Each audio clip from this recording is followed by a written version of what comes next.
নিশিপুর গ্রামে বাস করত সুজয় ও বিজয় নামে দুই ভাই। দুই ভাই মিলে তাদের বাবার ব্যবসাটাই দেখাশোনা করত। বাবার বয়স হয়েছে, তাই এখন দুই ভাই ব্যবসাটাকে কাঁধে তুলে নিয়েছে। সুজয় বড় আর বিজয় ছোট। দুই ভাই একদিন দোকান থেকে বাড়ি ফিরল। উঠোনে পা দিতেই শুনতে পেল তাদের মা বলতে লাগলো, কি পোড়া কপাল গো আমার, এই বয়সে নাতি নাতনি নিয়ে একটু আনন্দে থাকবো, তা নয় এখনো আমাকে এই সংসার সামলাতে হচ্ছে। কি হয়েছে মা? কি বলছো তুমি? কি আর বলবো, তোর বয়সী পাড়ার সব ছেলেরা বিয়ে করে ফেললো, অনেকের তো বাচ্চাও হয়ে গিয়েছে, আর তোর এখনো বিয়ে করার নাম নেই। শুধু কি ব্যবসা সামলালেই হবে? কি যে বলো মা! কেন দাদা, মা তো ঠিকই বলেছে। তোমার কি এখনো বিয়ের বয়স হয়নি? বেশি ফাজলামো করিস না, তুই গিয়ে বিয়ে কর। সে পথটা তুমিই তো বন্ধ করে রেখেছো। মানে কি বলতে চাইছিস তুই? হ্যাঁ, বিজয় তো ঠিকই বলেছে। তুই বড়, তুই বিয়ে না করলে ও কি করে করবে? তোমাদের যা ভালো লাগে তাই করো। তার মানে তুই রাজি বাবা? বললাম তো, তোমরা যা ইচ্ছা তাই করো। ওগো শুনছো, ছেলে আমার রাজি হয়েছে। আর এক মুহূর্ত দেরি করা ঠিক হবে না। কাল থেকে মেয়ে দেখা শুরু করো। মেয়ে আর কি দেখবো, আমি তো মনে মনে অনেক আগেই মেয়ে ঠিক করে রেখেছি। তাই নাকি? তো কাকে ঠিক করে রেখেছো শুনি? কেন গো, তোমার বোনের ভাসুরের মেয়ে আছে না একটা, আমার বড্ড পছন্দ মেয়েটাকে। আহা, কি যে লক্ষ্মীমন্ত একটা মেয়ে। ওই মেয়ের নামটাও তো লক্ষ্মী। যেমন শান্তশিষ্ট তেমনই তার রূপ। আমি সুজয়ের জন্য ওই মেয়েকেই বউ করে নিয়ে আসবো। যেই কথা সেই কাজ, ছেলে যখন রাজি হয়েছে আর কি দেরি করা চলে? সুজয়ের বাবা মা পরের দিনই লক্ষ্মীর বাবা মায়ের সাথে কথা বলে বিয়ের দিন পাকা করে ফেলল। বিজয় সুজয়কে বলল, দাদা, তুমি কি বৌদিকে দেখবে না? তোরা গিয়ে দেখ। বৌদি দেখতে অনেক সুন্দর।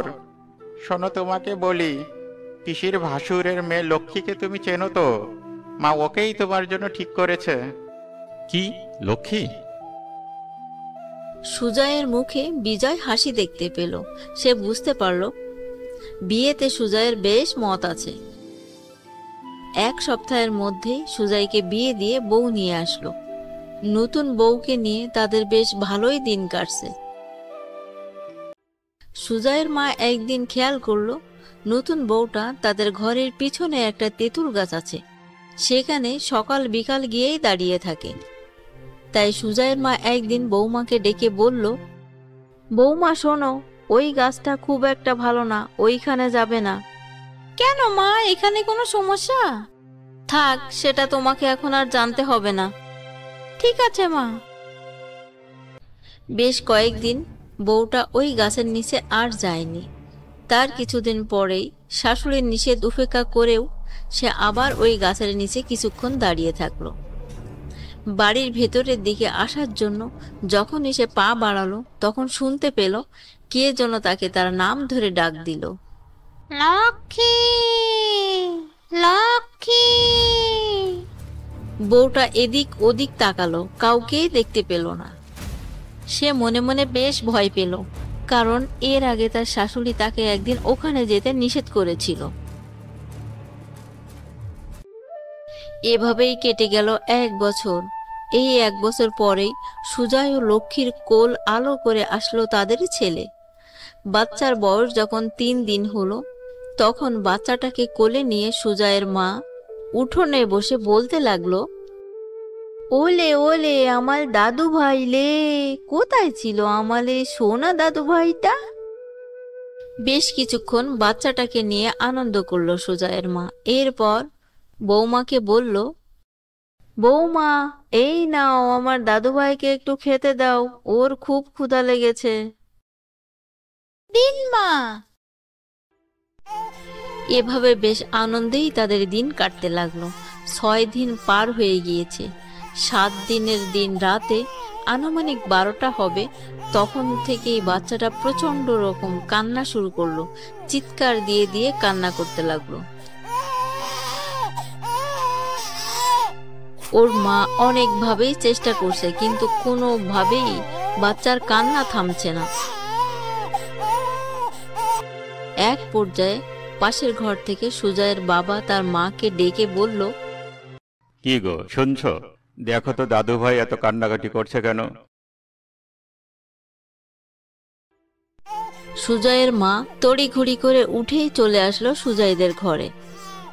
বৌমা, দাও তো দেখি, আমার কাছে দাও, ও অত কান্নাকাটি করছে কেন? দেখুন তো মা, কি হয়েছে? আমি তো কিছুই বুঝতে পারছি না। ওলে ওলে আমার দাদু ভাই, কি হয়েছে তোমার? না না না, কাঁদে না, কাঁদে না দাদা, কাঁদে না। সুজয়ের মাও বাচ্চাটাকে থামাতে পারছে না, কেঁদেই চলেছে, কেঁদেই চলেছে। এক পর্যায়ে সুজয়ের মা বলল, ওর ক্ষুধা লাগেনি তো? মা, ওকে অনেকবার খাওয়ানোর চেষ্টা করেছি, কিন্তু ও কিছুতেই খাচ্ছে না। কি বললে সব? এক কাজ করো, রান্নাঘরে গিয়ে দেখো আমি দুধ জ্বালিয়ে রেখেছি। তোমার কাকিদের ওখান থেকে বিনয়ের ছেলের ফিডারটা নিয়ে ভালো করে ফুটিয়ে ওতে করে একটু দুধ নিয়ে আসো তো দেখি।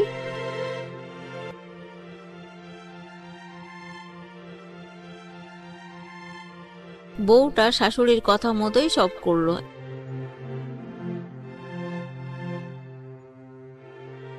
এক ফিডার দুধ নিয়ে আসলো। বাচ্চাটার মুখে ফিডারটা ধরতেই এক টানেই পুরো ফিডারটা সে খালি করে ফেললো। খাওয়ার সাথে সাথে আবার কান্না শুরু করে দিল। যাও, আরো এক ফিডার নিয়ে আসো।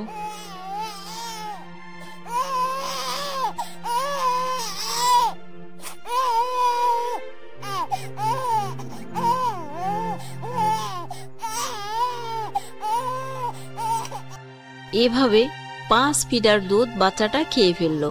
সুজয়ের মায়ের বেশ চিন্তা হতে লাগলো, এটুকু বাচ্চা এত দুধ কিভাবে খেয়ে ফেললো। সুজয়, ওঠ, এদিকে শোন। কি হয়েছে মা? শোন, আমার মনে মোটেও ভালো বলছে না। বাচ্চা ছেলেটার উপর কোনো আত্মা ভর করলো নাকি? তুই এক কাজ কর, ওই পাড়া থেকে উজাকে ডেকে নিয়ে আয়। কি বলছে মা এসব? শোন, তোকে সব খুলে বলছি। সুজয়ের মা ওকে সব ঘটনা খুলে বলল। সব শুনে সুজয় আর দেরি করলো না, সাথে সাথেই গিয়ে উজাকে ডেকে নিয়ে আসলো। বাচ্চা ও তার মাকে এই গন্ডির ভিতরে নিয়ে আসো। বউটা যেই না বাচ্চাটাকে গন্ডির ভিতরে নিয়ে যাবে, সাথে সাথেই ছোট বাচ্চাটা মায়ের কোল থেকে লাফিয়ে পড়ল।